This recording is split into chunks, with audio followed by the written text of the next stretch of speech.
Hey everyone, this is Whitney from Come Home for Comfort with my awkward from behind the camera waving hand.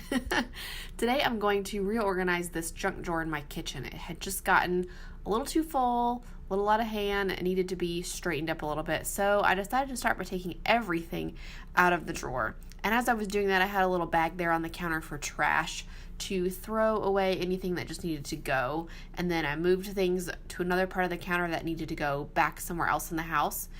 Once I got everything out of the drawer and kind of sorted where it was going to go, I went ahead and wiped it out with a paper towel just to get the big chunks, to get that sticky stuff off the bottom. Used a little bit of cleaner just to get it nice and clean. And then I came back with a dry paper towel and dried it out as well. So it's nice and clean now. And then I took my little handheld vacuum with the attachment and got into the creases to get all the corners nice and clean.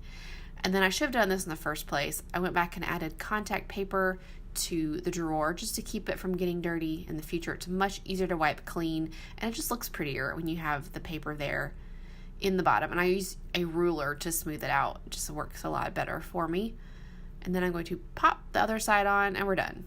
All right, so I just had to sort through the bins and kind of decide how I wanted to reorganize things. I kept things mostly the same, but I did change up a few things with some new bins that I had. While I was sorting, I found an old picture of Paul and I from about 5 years ago at a Christmas dinner.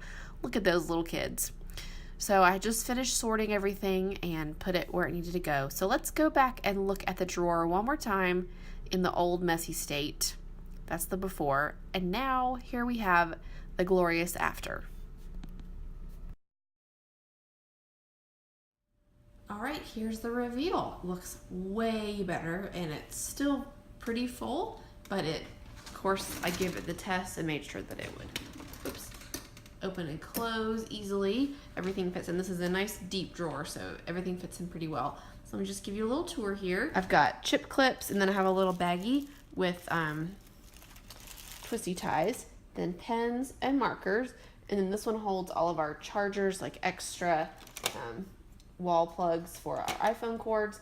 And then back here are things I don't access very often, like ribbons that go with a little napkin holder, my can koozie, and then the label maker little label refills. And then back here, this basket has my chalk that I use for the chalkboard up here. That's right here on the counter. And then some little things I use when I'm wrapping up food gifts. And then this right here is kind of our like get out the door kind of basket. I have or bin.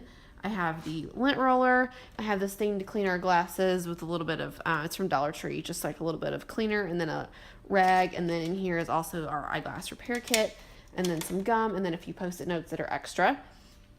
And then here I have a pad with scrap paper for taking notes or whatever we might need it for, tape, and then these little plastic things. I actually had two in here originally, and I only had to use one. I have this one left over that I can just put back in my stash and use in another drawer somewhere, which is pretty cool. So I've got paper clips, thumbtacks. I have a little board over here that I use thumbtacks on, and then keys.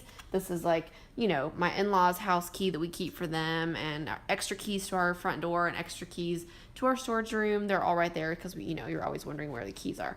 So then something else I want to mention is I usually use sticky tack to anchor down things. Like this one is anchored down with sticky tack, but these over here all fit together like a little puzzle, and so they don't have any sticky tack on them, but they do not move when I open and close the door, which is really nice. They just kind of all fit together really, really well.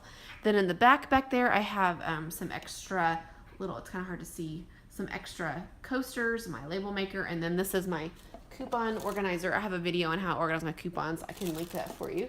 And then this is an old silverware organizer that I've had for a long time, and I just put my extra silverware in here. This is the stuff that we use. We take our lunch to work. I have some of these extra, from takeout food, just extras if we need them for things I like to use. And this is like an old set of silverware that I had when I was single, and I use this if I'm taking a dish to work or something, like to a party, and I want to take a spoon, but I don't want to lose something that is in my normal everyday set. I just use one of these old ones. And then I have some wooden skewers, like for shish kebabs or little fruit skewers. So that is all fits in there really nicely. So I did throw away like a Target bag full of junk that was in there.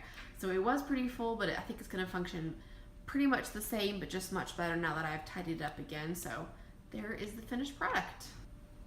I hope you enjoyed this video. Thanks for watching. I have a playlist with all of my organization videos that I can link for you below. And it's always good to just take a minute and revisit a drawer or a closet that's gotten out of control and just take a few minutes, organize it, and it looks so much better. So I'm really glad I did. So let me know in the comments if there's a drawer or a room or a closet that you need to tackle. I'd love to hear about that. Thanks for watching, and I will see you in the next video.